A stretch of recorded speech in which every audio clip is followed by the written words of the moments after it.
El Ministerio Apostólico y Profético Internacional Tiempos de Gloria presenta su programa Cielos Abiertos.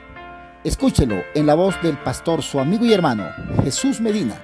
Si este programa es de bendición e inspiración a su vida, contáctenos al celular 304-6731-776. No hay problema muy grande que Dios no resuelva. Si puedes creer, al que cree, todo le es posible. Bienvenidos. Colombia es de Dios, Colombia es de Dios, es tierra del amor de nuestro Señor. Gloria a Dios. Tengan todos ustedes muy buenos días, mis amados hermanos, amigos en Cristo Jesús. Nos despertamos hoy con esta hermosa canción de Marcos Cribella. Colombia es de Dios. Y sí, estamos orando por Colombia. Estamos pidiendo a Dios de rodillas, incesantemente, como nos manda el Señor, a orar por nuestras naciones, a orar por las ciudades donde vivimos. Dice, para que tengamos paz, porque la paz de Cristo es la que llena las naciones. El Señor dijo, mi paz os dejo y mi paz os doy, y yo no la doy como el mundo la da. El mundo promete paz, pero lo que da es guerra, conflictos. Pero Dios nos da la verdadera paz. El Señor dijo, yo soy el camino, la verdad y la vida. Y cuando quitamos la mirada de Jesús, del Señor Jesucristo, nos pasa lo que le pasó a Pedro cuando vio que el Señor venía caminando sobre las aguas. Y Pedro se le ocurrió la idea de que sí, podía también él ir a caminar sobre las aguas. Y el Señor le dijo, sí, todo es posible, ven. Y cuando Pedro salió, Pedro iba bien, Pedro tenía la mirada puesta en Jesús y iba caminando bien, pero de pronto él quita la mirada del Señor Jesús y la pone en el agua y él dice, pero ¿cómo es posible que yo estoy caminando sobre el agua? ¿Por qué no me hundo? Y quita la mirada del Señor y la pone en el mar y comienza a hundirse. Y así pasa, hermano, cuando quitamos la mirada del Señor Jesucristo y la ponemos en otras cosas, comenzamos a hundirnos, a desesperarnos, a angustiarnos. Y estamos orando para que Colombia, estamos próximos a unas elecciones presidenciales y estamos orando para que Colombia sea bendecida, para que Colombia no caiga en manos de ese poder del enemigo que ha tomado otras naciones y las ha despedazado. No podemos esperar que si Colombia no sabe elegir a sus gobernantes, no podemos esperar que pase algo diferente a lo que ha pasado en otros países. Que la iglesia se ha descuidado, la iglesia se descuidó y en cambio de orar, de ayunar, de buscar la presencia de Dios, de humillarse a Dios, se fue a buscar otras cosas. Y dice la palabra del Señor que si quitamos los ojos del Señor, si quitamos la mirada de Cristo, entonces, hermano, nuestra vida será turbada, enredada. Hay gente llena de maldad, pero sobre todo tenemos que mirar que la lucha de la iglesia, la lucha del cristiano, dice no es contra sangre y carne, sino contra principados, contra potestades de tinieblas en regiones celestes. La lucha de nosotros, los cristianos, no es contra personas. No, dice que no tenemos lucha contra sangre y carne, sino contra principados, potestades de las tinieblas en regiones celestes. Este versículo está, en Efesios, sí, en Efesios, vamos a leer Efesios, dice, porque nuestra lucha, Efesios 6:12, porque nuestra lucha no es contra sangre y carne, sino contra principados, contra potestades, contra poderes de este mundo de tinieblas, contra huestes espirituales de maldad en las regiones celestes. Hay dos mundos, el mundo que vemos, el mundo físico, el mundo que palpamos con nuestros sentidos, lo que se ve, lo que se oye, lo que se vive en ese mundo físico, pero hay otro mundo que es el mundo espiritual. Y en ese mundo espiritual es que se conquistan las batallas o se pierden las batallas.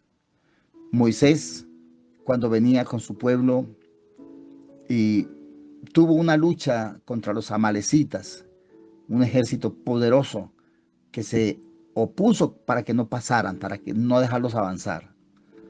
Y dice que Moisés entendía el mundo espiritual.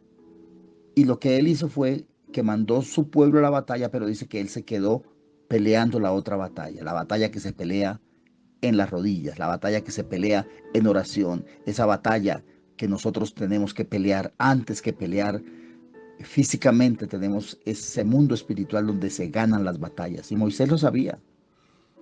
Y Moisés dice que cuando él oraba, levantaba las manos en señal de intercesión, en señal de guerra espiritual. Y cuando Moisés levantaba sus manos, el pueblo ganaba, el pueblo de Dios ganaba las batallas. Iba hacia adelante.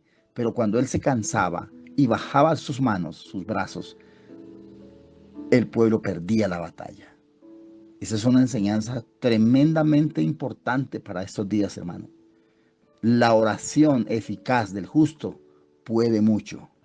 Esta batalla que se está librando en el mundo, y especialmente ahorita en esta batalla que va a haber terrible para que Colombia no caiga en manos opresoras, en manos de maldad, son los principados los que quieren tomarse a Colombia. Principados, huestes de maldad. Dice, la lucha no es contra personas.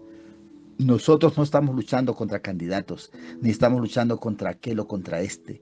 No, entendamos, hermano, que como iglesia la lucha, la batalla es contra huestes espirituales de maldad. Dice, principados, potestades, poderes de las tinieblas, de oscuridad, y huestes espirituales de maldad, donde dice están en las regiones celestes, o sea, en los aires, en los cielos. Y dice la palabra de Dios que esa batalla que nosotros libramos, tenemos que librar no con armas físicas, sino con las armas que Dios nos ha dado. A veces lo que vemos es personas, o vemos lo que la gente dice, y uno se pone a luchar contra esto, hermano. Pero sabemos que la lucha se gana espiritualmente en el Señor. En el libro del profeta Daniel encontré algo maravilloso. Y dice que Daniel oró por su nación. Daniel oraba por su nación. Pero dice la palabra que no venía respuesta. Oraba, pero no había respuesta. ¿Qué pasó? Aquí está la palabra del Señor. Dice que hubo una explicación. Cuando Daniel, en capítulo 10 de Daniel, dice que Daniel oraba para saber qué pasaría con su pueblo.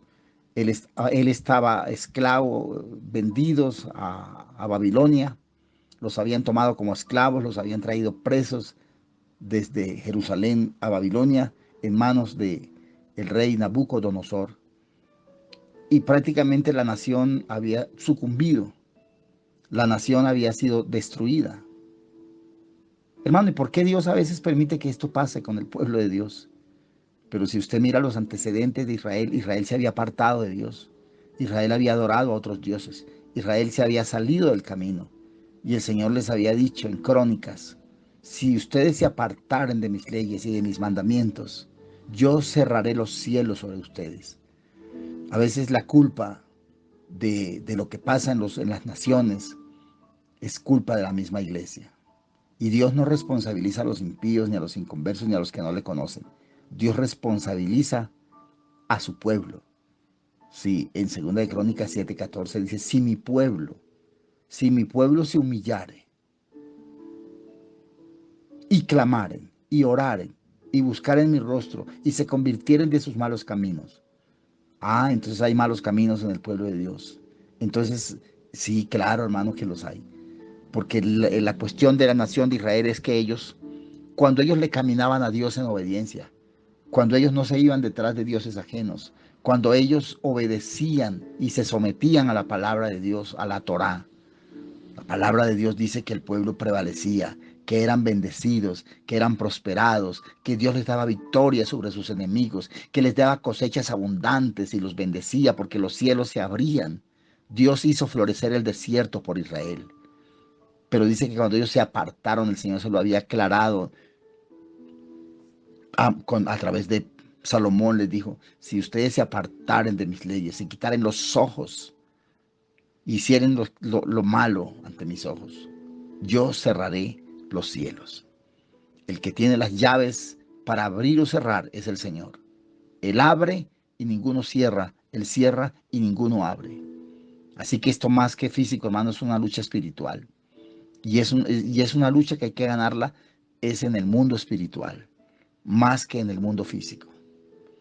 El Señor dijo, entren en su cuarto, cierren la puerta, corran las cortinas de sus habitaciones y oren a su Padre que está en secreto.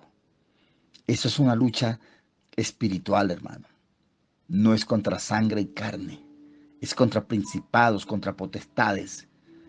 Hay gente que en Colombia sabemos, candidatos a la presidencia, específicamente un candidato que está invocando a Satanás, que ha hecho pactos con el diablo, pactos de brujería, de hechicería.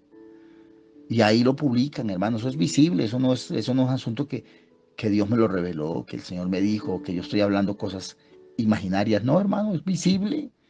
Usted entra a las redes sociales y usted ve este hombre haciendo pactos con el diablo en las montañas, brujería, hechicería, invocando poderes del diablo para tomar la nación. Dibujó un mapa de Colombia y lo bañó con demonios, con brujería, con hechicería, con quiromancia, con nigromancia, con evocación de espíritus inmundos, hermano. Eso se ve. Y lo que yo no me explico es cómo hermanos que conocen la palabra, que saben lo delicado que es esto, apoyando, hermano, candidatos corruptos que están a favor del aborto, a favor de la maldad, a favor de los matrimonios LGTBI, matrimonios que Dios no los aprueba. Y no es que tengamos nada en contra de personas. No, hermano, son potestades, principados, son doctrinas de demonios, dice la palabra de Dios. Porque cuando Dios hizo al hombre y le hizo una mujer, le hizo una esposa, Dios aprueba los matrimonios cristianos. Dios hizo al hombre, hizo a la mujer. No hizo dos hombres ni hizo dos mujeres. Dios hizo las cosas perfectas. Y todo lo que está fuera de ese orden, pues es demonios, doctrinas de demonios. Por eso nosotros no podemos apoyar a una persona impía para que gobierne una nación. Dice la palabra de Dios, cuando el justo gobierna, cuando hay hombres justos que gobiernan de acuerdo a la palabra de Dios, dice, el pueblo se alegra, la nación prosperará, la nación será bendecida, prosperada, edificada. Pero cuando reina el impío, dice, cuando gobierna el impío, el pueblo gime. ¿Y qué está pasando en otras naciones, hermano? Ha habido dolor, ha habido muerte, desolación, pobreza, miseria, tristeza. Y si no, hágase usted en el puente Simón Bolívar, la frontera de Cúcuta con Venezuela. Vaya un día, hágase ahí un día y mire lo que está pasando, hermano, con nuestros hermanos de esta nación. Cómo pasan a pie, trayéndose sus cositas, sus maletas, sus mochilas, con sus niños de brazos, mujeres embarazadas, ancianos, gente, hermano, que se les nota la tristeza, el dolor en su rostro por la desolación en que cayó esa nación, la nación más próspera de Latinoamérica, la nación más rica de Latinoamérica, es Venezuela. Venezuela tiene reservas de petróleo para 700 años. ¿Y por qué, siendo Venezuela la nación más rica en minería, en petróleo, en fauna, en flora, bañada por los mares, riqueza y prosperidad en todo el sentido de la palabra, por qué cayó en manos de la pobreza, la miseria y la desolación? Porque, hermano, eligió mal. Y son ejemplos que nosotros tenemos que seguir, porque Colombia está siendo pedida por el diablo para ser zarandeada, para ser también envilecida, empobrecida y caer en manos de esta gente, hermano, de estas ideologías, es caer en manos de la muerte.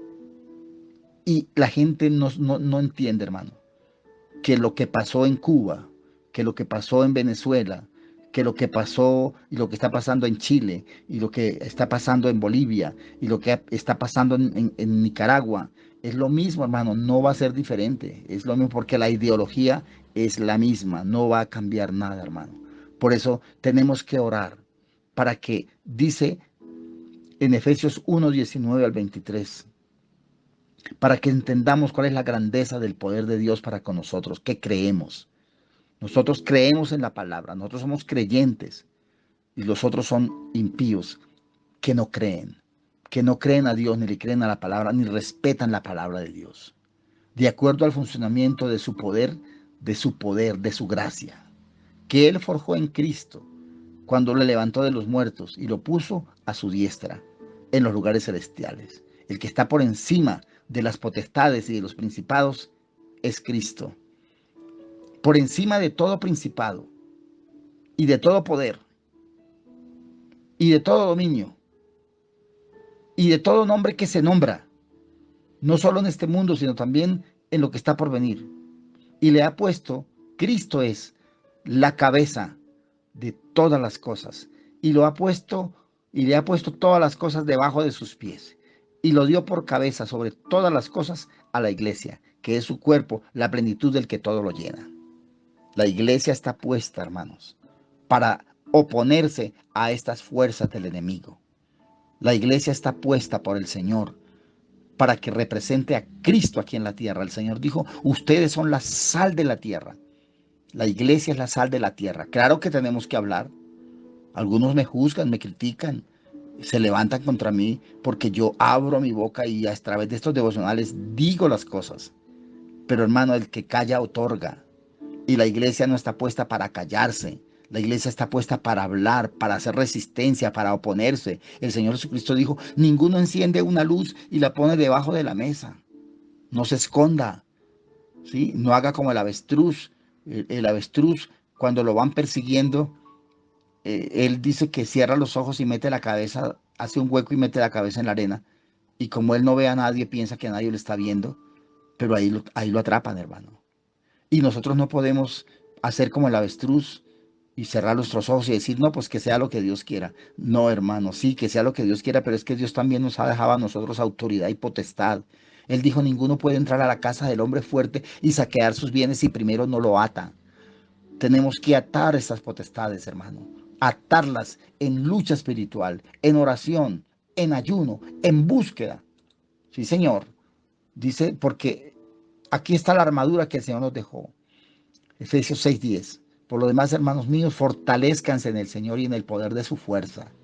Hay dos fuerzas que están luchando en este momento. La fuerza del enemigo que quiere destruir, porque no espere que si el enemigo gana esta batalla, le va a ir bien a Colombia o a cualquier nación, o a su vida en las manos del diablo. La palabra diablo significa el malo.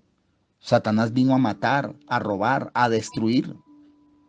Pero Cristo vino a darnos vida y vida en abundancia. Y en este momento es crucial, hermano. Es crucial la lucha de nosotros. Dice, vístanse de toda la armadura de ¿quién? De Dios. No armadura de chisme, ni armadura de manifestaciones físicas, ni armadura. No, hermano, esas no son las armas de nosotros. No peleemos con esas armas porque no tenemos cómo pelear. Ni siquiera nosotros tenemos que pelear con nuestra lengua. Dice, es con la armadura de Dios. El Señor le dijo a Zorobabel, no es con espada, Zorobabel, no es con fuerza, es con mi espíritu. Para que podáis estar firmes, ¿contra qué? Contra las acechanzas del diablo. Sí, hermano, la lucha de nosotros es contra el diablo, contra las fuerzas del enemigo, no es contra personas. Ya no mire más personas, ni ataque más personas. Son gente que está tomada por el diablo, son instrumentos del diablo, títeres de Satanás que los quiere poner para gobernar, pero el que gobierna está detrás, el que está manejando los hilos de los títeres es el diablo. Ese es el que está detrás de todo, pero él no se deja ver. Son sus secuaces, sus títeres que están manejados, sus instrumentos. Dice, porque no tenemos lucha contra sangre y carne, sino contra principados, potestades, gobernadores de las tinieblas de este siglo, contra huestes espirituales de maldad en regiones celestes. Daniel, el profeta, oró y dice que no venía respuesta, pero de pronto, después de 21 días de la oración, vino un ángel, el ángel, y le dijo: Daniel, muy amado, muy querido Daniel, desde el principio que tú comenzaste a orar fue dada la orden para que viniera la respuesta. Pero el príncipe de Persia, el príncipe de las tinieblas, el príncipe, cada nación tiene un principado, una potestad, cada nación, y quiere gobernar. Y dice, ese príncipe de Persia se me opuso para que no viniera la respuesta. Pero tuve que pedir ayuda y vino Miguel y me ayudó y peleó esta batalla para que pudiera haber respuesta. Estos principados, potestades, contra eso es que luchamos, hermano, que quieren tomarse las naciones para gobernarla, para meter brujería, hechicería, quiromancia, desorden, para meter adulterio, fornicación, para meter maldad, hermano, para meter miseria, pobreza, desolación. Pero dice la palabra que esta batalla la ganamos con las armas del Espíritu. Gloria a Dios, estemos firmes, ceñidos nuestros lomos con la verdad, vestidos con la coraza de justicia, calzados los pies con el apresto del Evangelio de la paz. ¿Dónde están los predicadores? ¿Dónde están los pastores? ¿Dónde está la iglesia? ¿Dónde están la voz? Dice el Señor, hagan oír la voz, vayan por los montes, por las ciudades, por los pueblos y prediquen la palabra. A veces, hermano, parecemos clubes de santos. Nos hemos reunido como en clubes de santos. Pero la iglesia no es un club de santos. La iglesia es un hospital para enfermos, para que la palabra corra, para que la palabra fluya, para que la gente conozca la verdad y lleguen al conocimiento de la verdad. Y dice el Señor, conoceréis la verdad y la verdad os hará libres. Esta es la verdad, lo que les estoy predicando, lo que les estoy diciendo, lo que les estoy enseñando, hermano, por la palabra. Siempre que predico, estoy diciendo la palabra, dice, y les estoy leyendo la palabra. Orando en todo tiempo, con toda oración y súplica en el Espíritu, velando. Velando es estar vigilantes, ojo pelado, pilas, trucha. Eso es lo que dice velar, o sea, es estar, hermano, algunos se ponen, sí, hacer vigilias de oración está bien, pero velar significa también estar pilas, estar mirando lo que está pasando, y dice con toda perseverancia y súplica en el Espíritu. Amén. Dios les bendiga, hermanos. Esta es la palabra para esta mañana. Y sabemos que Colombia es de Dios y que Colombia no caerá en manos de estas fuerzas del mal, porque Cristo Jesús nos ha bañado con su sangre. La bandera de Colombia es amarillo, azul y rojo. El amarillo representa la riqueza de esta nación. El amarillo representa la riqueza que Dios nos ha dado. El azul representa los cielos abiertos sobre Colombia, y el rojo representa la sangre de Cristo que fue derramada y que ha bañado esta nación, está bañada por la sangre de Cristo. Y ningún espíritu inmundo, hoy decretamos que ningún espíritu inmundo de maldad podrá tomar esta nación mientras la iglesia esté aquí orando y perseverando. Bendiciones. Créase o no, Satanás ha engañado a la mayoría de las iglesias de este mundo para esconder virtualmente el principal mensaje de Jesucristo al mundo, las buenas nuevas del inminente reino de Dios. Así que la mayoría de los que se consideran cristianos ni siquiera comprenden qué es el reino de Dios. Hola amigos, ¿qué tal? Les habla su pastor y amigo Jesús Medina, autor y escritor del libro Vida de Reino. Esperando que se motiven para que ustedes puedan solicitar este estudio a través de nuestro teléfono de WhatsApp 304-6731-776 o al correo electrónico jesusmedi58@gmail.com. ¿Sabía usted que mientras solamente hay una referencia respecto a la palabra iglesia, hay más de 100 referencias que el Señor hizo acerca del reino de Dios? ¿Sabía usted que Juan el Bautista comienza abriendo la puerta del Evangelio, predicando el Evangelio del Reino, y que el Señor Jesucristo predicó por todos los 4 evangelios, Evangelio del Reino, y que terminó en Hechos 1:3, hablando a todos los apóstoles, dice 40 días después de resucitado, hablándoles del reino de Dios? Es impresionante. Este estudio está a su disposición solamente con llamarnos o solicitarlo a vuelta de correo. Bendiciones.